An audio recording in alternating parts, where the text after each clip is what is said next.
உங்க அப்பா இங்க தான் இருப்பாருன்னு சொன்னாங்க. வணக்கம் நண்பா. தமிழக அரசியல் தற்போது பெரும் விவாதமாக மாறி உள்ள ஒரு சம்பவத்தை பற்றி தான் இன்றைக்கி முழுமையாக நம்ம பார்க்க போகிறோம்.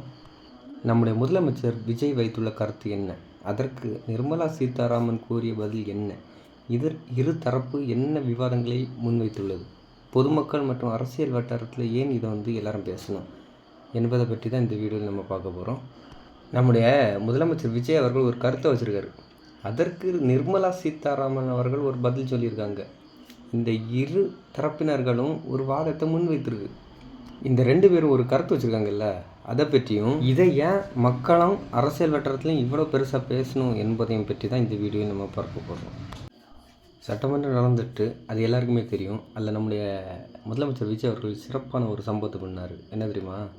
உங்கள் அப்பாவை காணும் அப்படின்னு ஒரு கதையை தொடங்கினார். தெரியுமா? அது எல்லாருக்குமே தெரியும். அது பயங்கர பேசு பொருளாகவே மாறிக்கொண்டிருந்தது. இந்த கேள்விக்கு தான் நிர்மலா சீதாராமன் அவர்கள் ஒரு பதிலை அளிச்சிருக்காங்க. அது என்னன்னா, நிர்மலா சீதாராமன் அவர்கள் என்ன சொல்லியிருக்காருன்னா, அரசியல் விமர்சனத்தை சட்டசபையில் தான் பேச முடியும், வேறு எங்கே போய் அதை பேசுறது இல்லை. நம்ம நிர்மலா சீதாராமன் அவர்கள் என்ன சொல்லியிருக்காருன்னா, ஆளுங்கட்சியும் இதுக்கு பதில் சொல்லட்டும், எதிர்கட்சியும் சொல்லட்டும், சட்டமன்றத்தில் எல்லாருமே பொதுவானது, அரசியல் பற்றி இங்கே தான் பேசணும் அப்படின்னு அவர் சொல்லியிருக்காரு.